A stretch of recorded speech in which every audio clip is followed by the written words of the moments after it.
April 14, 1865. Washington, D.C. 10:13 p.m. The theater was full. People laughed. Music played. The war was over. Then, a gunshot. A scream.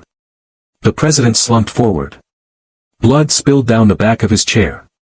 Smoke filled the air. People froze. A man jumped from the balcony. His leg snapped when he hit the floor. But he didn't stop. He ran. Limping. Breathing hard. Eyes wild. He held a knife. He pushed people aside. He vanished into the night. His name was John Wilkes Booth. Actor. Liar. Killer. But why did he do it? Was he alone? And how did he escape for 12 long days?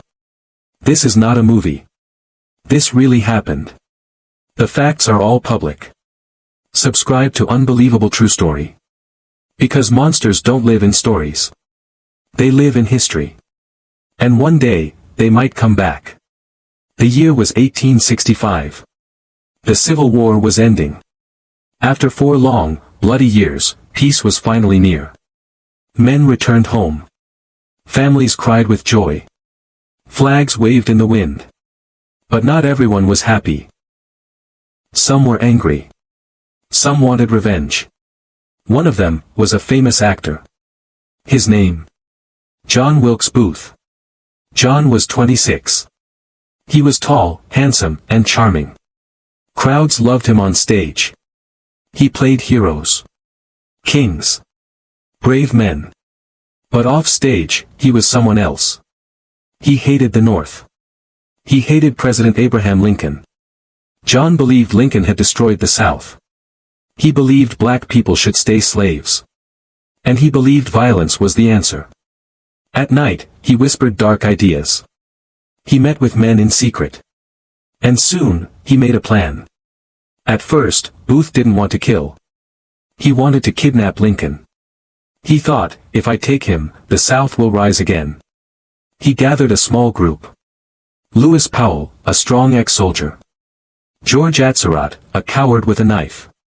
David Harold, a quiet man who followed orders. And John Surratt, the son of a woman who ran a boarding house. They waited near a road Lincoln used. Ropes were ready. Guns were hidden. But that night, Lincoln changed his plans. The plot failed. Booth was furious. Now, he didn't want to kidnap the president. He wanted to kill him. April 14, 1865. Good Friday. Washington, D.C. was calm. People were tired, but hopeful. The war was almost over. President Lincoln felt happy. He laughed with friends. That night, he went to the theater. The play was called Our American Cousin. It was a comedy. A break from the sadness of war. Lincoln brought his wife, Mary Todd Lincoln. They sat in a special box above the crowd. At 10 p.m., Booth arrived. He knew every door. Every hallway. He had performed there many times. He waited until the crowd laughed loudest.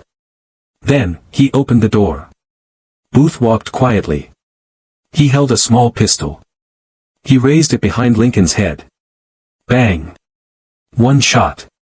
Lincoln didn't scream. He leaned forward. Blood poured down the back of his chair.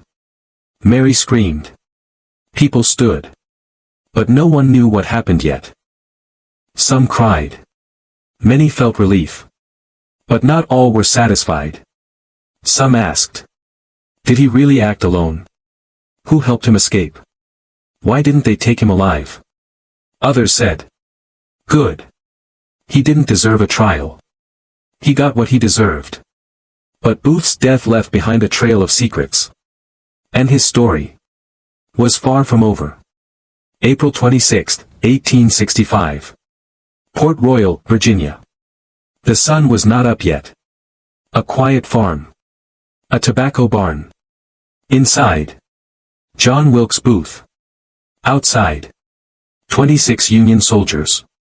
Guns ready. Hearts racing. The man who killed President Lincoln was trapped. This was the end. Booth peeked through the barn boards. He saw the soldiers. He knew it was over. He turned to David Harold. Go. You can still live. Harold yelled, I surrender. He opened the door and walked out. Soldiers grabbed him fast. Tied him. Dragged him away. Now Booth was alone. One soldier shouted. Come out, Booth. Give up. But Booth yelled back. I will not. I prefer to die. The soldiers waited. Then Lieutenant Doherty gave the order. Set the barn on fire. One man lit hay at the corner. The flames grew fast. Smoke rolled inside. Booth coughed. His eyes burned. His face was wet with sweat. But still. He stood tall.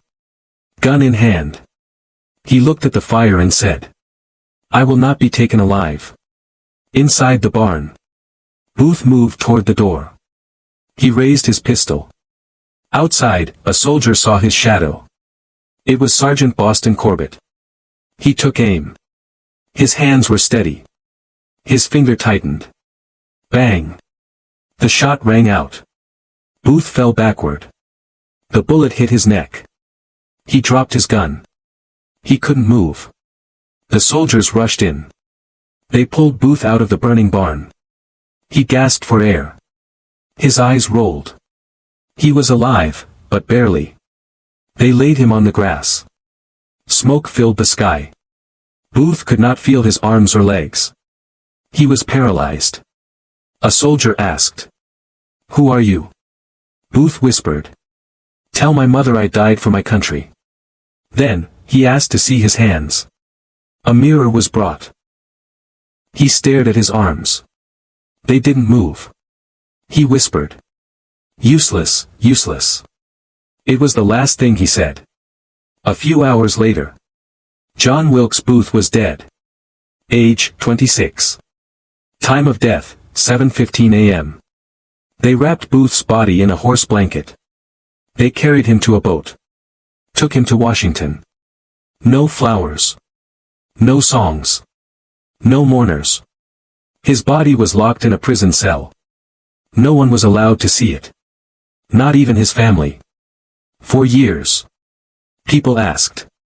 Was that really Booth? Boston Corbett, the man who shot Booth, was called a hero.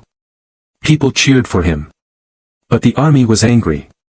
They had wanted Booth alive. Corbett said, God told me to shoot. I obeyed. He was never punished. But he was never the same. Later in life. He lost his mind. Disappeared into the woods. Some say he died alone. Others say he vanished. Richard Garrett, the man who gave Booth shelter, was shocked. He didn't know he had helped a killer. His barn was gone. Burned to ashes. He believed he was a hero. He believed history would forgive him. But history did not. Back in Washington. Ford's Theater stayed closed. People stood outside and stared. Some cried. Some cursed. President Lincoln had taken his last breath there. And Booth had vanished into legend. Later, the government bought the building. Turned it into offices. For a long time. No one was allowed to act on that stage again. Even with Booth dead. So many questions remained. Why did he do it? Who helped him? Was there a larger plan? And perhaps the biggest question of all. What if he had lived? Would he have told more secrets? Would others have been caught? The truth. Died in that barn. Booth died. But the country was still broken. Lincoln was gone.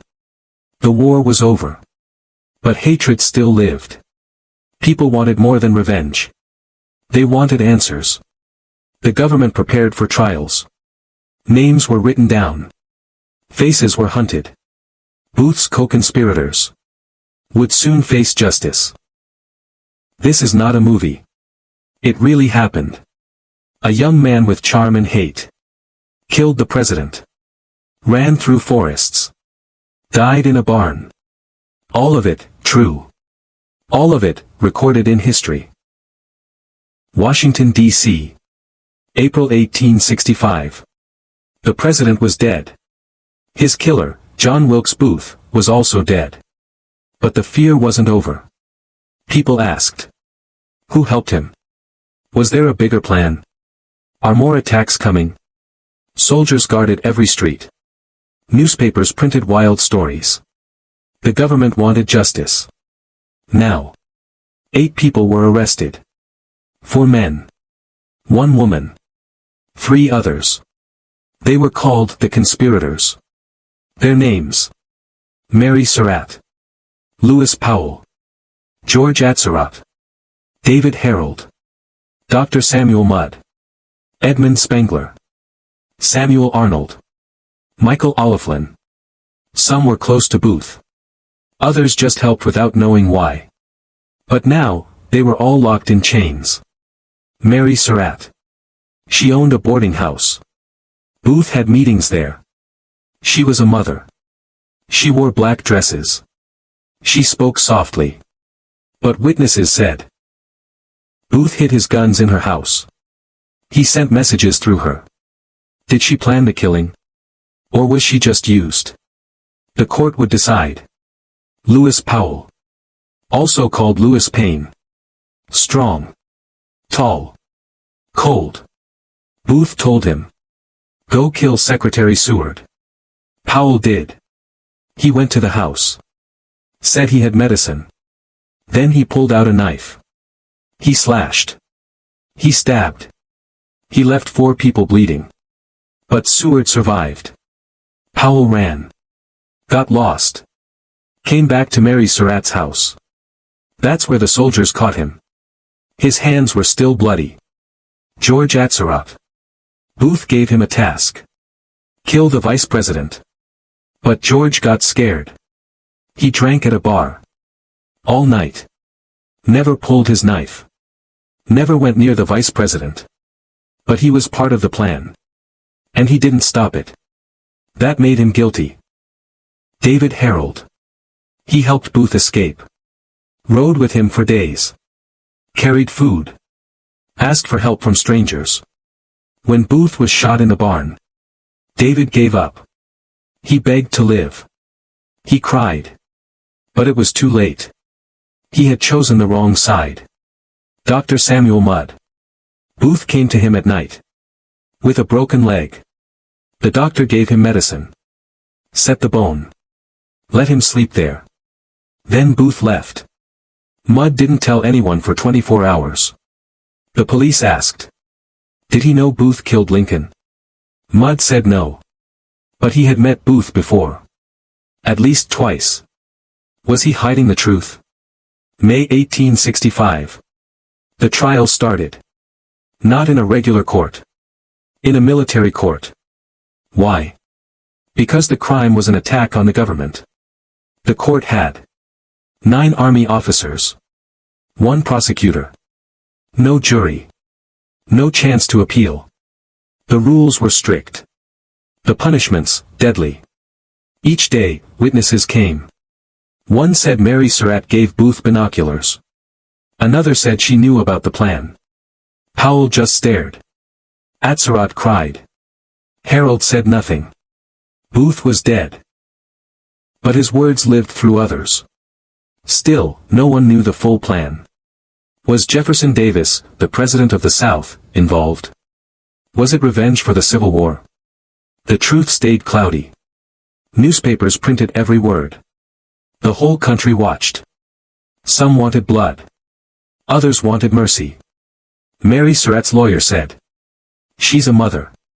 She didn't kill anyone. But the court said. She helped the killers. That is enough. After 7 weeks, the court gave its answers. Mary Surratt, guilty. Death. Lewis Powell, guilty. Death. George Atzerodt, guilty. Death. David Harold, guilty. Death. Dr. Samuel Mudd, guilty. Life in prison. Edmund Spengler, guilty. 6 years. Samuel Arnold, guilty. Life. LINCOLDLN, guilty. Life. 4 would die by rope. The others would vanish into prison. Mary Surratt's daughter begged the president, "Please save my mother. She was the first woman ever sentenced to death by the U.S. government." Some officers wanted mercy. They signed a paper asking for her life. But the new president, Andrew Johnson, said, "She must hang." July 7, 1865. Washington Arsenal Prison. A wooden platform stood tall. Ropes hung down. The sky was gray. Mary Surratt, Lewis Powell, George Atzerodt, David Harold. All 4 climbed the steps. Their hands were tied. White cloth covered their faces. A priest whispered to Mary, "God is with you." Then, the trapdoor dropped. 4 bodies fell. 4 necks snapped. It was over in seconds. Some cheered. Others wept. Many said Mary Surratt should not have died. They said it was wrong. Too fast. Too harsh. But others said, "She helped a killer. She paid the price." Her story is still debated today. The others went to prison. Hard labor. Dirty cells. LINCOLDLN died in prison. Dr. Mudd got sick, but helped others during a yellow fever outbreak. He was later pardoned. Samuel Arnold and Edmund Spengler were released years later. They lived quietly.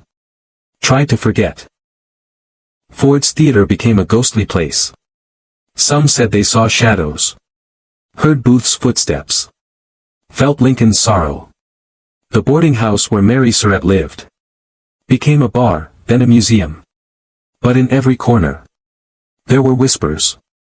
Did she really help Booth? What if she had told the truth sooner? History never fully answered. Booth was gone. The others were dead or broken. But America had changed forever. One man's anger led to blood and rope. One moment inside a theater left scars for generations. And justice? It came fast. But it still leaves questions behind. April 26, 1865. John Wilkes Booth lay dying in a burning barn. Soldiers stood outside. Flames lit the night. A shot rang out. Then silence. His body was dragged out. Burned. Broken. Still. They said it was Booth. But some began to wonder. Was it really him? The man in the barn had a beard. Booth was clean-shaven. His hair looked lighter. His hands were rough. Booth had smooth, pale hands. Actor's hands. And the body had no scar on the neck. Booth did. Was it someone else?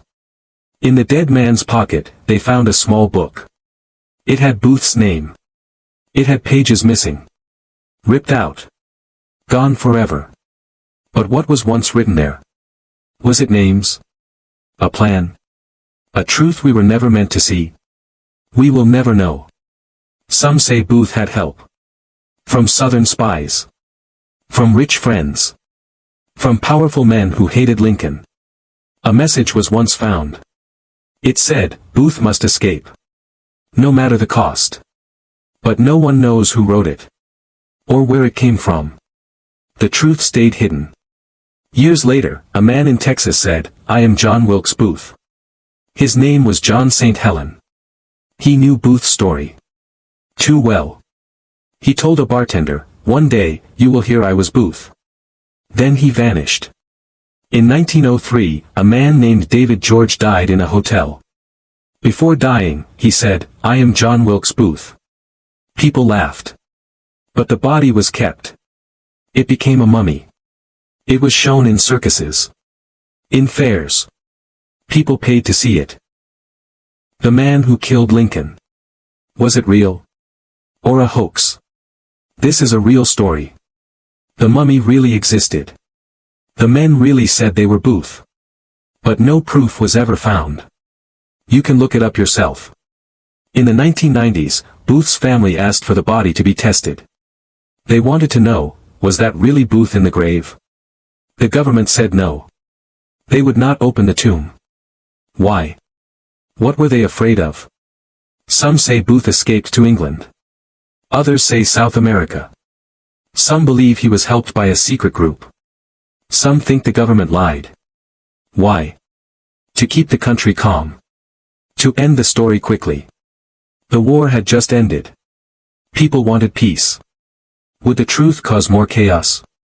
Before he died, Booth wrote in his journal, "I am hunted like a dog." He felt like a hero.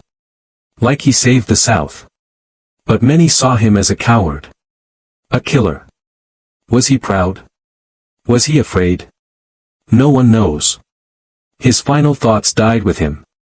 We still don't know. Who helped Booth? Who planned the full attack? Why did the South stay so quiet? What was in the missing journal pages? Who was really in the barn? Questions without answers. Even today. Ford's Theater still stands. People take tours. Sit in the quiet seats. They look at the box where Lincoln was shot. But in the silence, they ask, why did it happen? Could it happen again? Did we ever really catch Booth? Have you heard this story before? Do you think Booth really died in that barn? Or did he escape justice forever? Subscribe to Unbelievable True Story. Because the darkest truths aren't found in movies. They live in history. In shadow. And the next story might be about someone just like you. Watch the next video now. Or dive into our playlist of real crimes, real lies, and real fear. Until then, keep your lights on.